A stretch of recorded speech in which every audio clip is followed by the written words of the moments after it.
دشمنی کے موضوع پہ ایک اور فرمان امیر المومنین علی ابن ابی طالب علیہ الصلوۃ والسلام کا، سمع امیر المومنین علیہ السلام رجلا یشتم قمرا وقد رام قمر ان یرد علیہ فناداہ امیر المومنین علیہ السلام۔ امیر المومنین نے سنا کہ ایک شخص نے کمبر جو غلام تھے امیر المومنین کے، اور بڑی محبت تھی ان سے حضرت علی علیہ الصلوۃ والسلام کو، اور ان کو بھی حضرت امیر المومنین سے بہت محبت تھی۔ ایک شخص نے کمبر کو گالیاں دی، برا بھلا کہا۔ وقد رام قمبر ان یرد علیہ، کمبر نے یہ ارادہ کیا کہ اس کا رد کرے، یعنی اس کو جواب دے اس کا۔ امیر المومنین نے یہ سن لیا، فناداہ امیر المومنین علیہ السلام، امیر المومنین نے ندا دے کے کہا، اے کمبر، محلن یا کمبر، چھوڑ دو اس کو اے کمبر، ٹھہرو اے کمبر، محلن ٹھہر جاؤ، اے کمبر ٹھہر جاؤ، دا شاتمہ کا محانن، اپنے اس مخالف کو، اس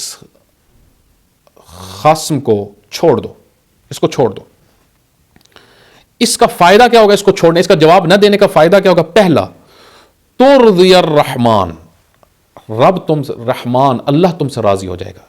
یعنی اگر تم اس کا جواب نہیں دو گے تو پہلا فائدہ یہ ہے کہ اللہ تم سے راضی ہوگا۔ وَتُسْخِطُ الشیطان، اور شیطان غضبناک ہوگا۔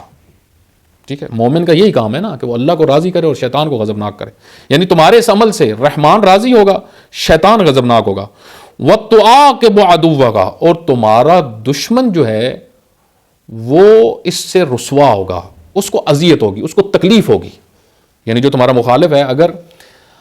اس کو آپ نے کیفر، اس کا جو کیا ہوا ہے اس کا نتیجہ دینا ہے تو بعض اوقات یہی ہوتا ہے کہ اس کو چھوڑ دیں اس کے حال پہ، یہی اس کے لیے تکلیف دہ ہوتا ہے۔ بعض اوقات انسان جب گھٹیا لوگوں کو جواب دیتا ہے تو یہ ان کے لیے خوشی کا باعث ہوتا ہے، وہ اس انتظار میں ہوتے ہیں ہمیں جواب دیا جائے، لیکن جب جواب نہیں دیا جاتا یہی ان کے لیے موت ہوتی ہے۔ تو آ کے وہ عدو کا، اپنے دشمن کو اس کے کیفر و کردار تک پہنچا دو، کس ذریعے سے؟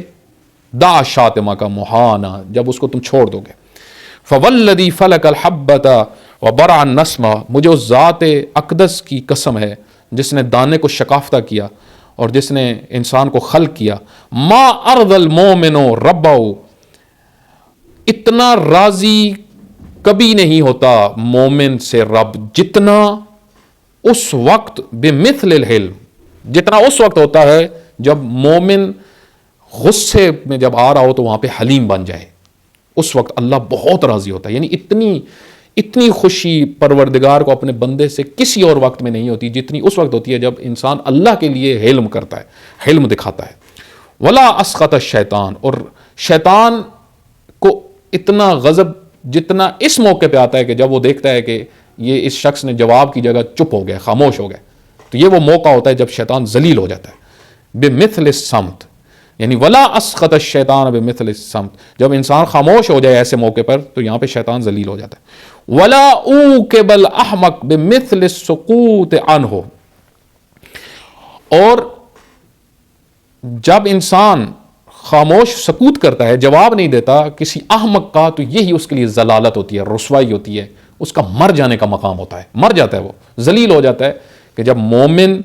اس کو جواب نہیں دیتا۔ یعنی یہ بھی خود ایک آپ دیکھیں کہ یہ ایک بہتر